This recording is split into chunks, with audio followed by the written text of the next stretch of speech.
Suomessa on yksi itsehallintoalue, josta harva on kuullut, mutta jonka historia ulottuu yli 250 vuoden taakse, eikä se ole Ahvenanmaa.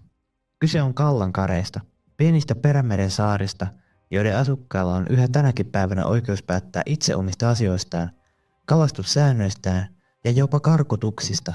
Tässä videossa pureudutaan ihan kunnolla siihen, että mitä nämä Kallankarit ovat, mistä niissä on kyse ja miksi niiden itsehallinto on edelleen voimassa. Kallankarit koostuvat kahdesta pikkusaaresta, Maakallasta ja Ulkokallasta, ja ne sijaitsevat noin 16 kilometrin päässä Kalajoen hiekkasärkistä Pohjois-Pohjanmaan länsirannikolla keskellä Perämerta. Saarille ei pääse kuin veneellä, ja vaikka niillä ei ole pysyvää asutusta, niillä on edelleen aktiivinen kalastajayhteisö, mökit ovat yhteisön hallinnassa ja niihin ei saa tehdä muutoksia ilman lupaa. Vuonna 1771 Ruotsin kuningas Adolf Fredrik myös Kallankareille erikoisaseman. Hän antoi asetuksen, jota kutsutaan nimellä Hamina-ordning, eli satamajärjestys. Sen mukaan saarilla tuli olla oma hamina eli satamayhteisö, jota johti haminamestaria, jota avusti karineuvosto. Tärkein osa tätä asetusta oli oikeus hallinnoida saaria ja niitä ympäröiviä vesialueita. Tämä kuninkaallinen asetus ei ole koskaan virallisesti kumottu. Käytännössä tämä tarkoittaa sitä, että yhteisö päättää itse säännöistään karikokouksessa, joka kokoontuu vuosittain Jaakonpäivän tienoilla, ja on kokoontunut samalla tavalla jo 250 vuotta. Kallankarien itsehallinto ei tarkoita itsenäisyyttä tai laajaa päätäntävaltaa kuten Ahvenanmaalla.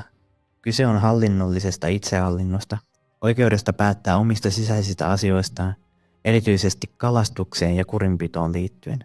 Karikokous voi antaa sanktioita, esimerkiksi sakkoja ja ääritapauksissa karkottaa henkilön saarelta. Näin on myös tapahtunut. Vaikka karikokous ei voi säätää lakeja, niin sillä on edelleen poikkeuksellisen laajat oikeudet kalastuksen valvonnassa, joita tavallisilla yhteisaluelain piiriin kuuluvilla kylillä ei ole. Vuonna 1989 korkein oikeus teki erittäin tärkeän päätöksen, jossa se vahvisti Kallankarien oikeuden hallinnoida itse vesialueitaan. Tämä tuli ajankohtaiseksi, kun Metsähallitus ja Merenkulkuhallitus yritti ottaa saarien hallinnon itselleen 80-luvulla.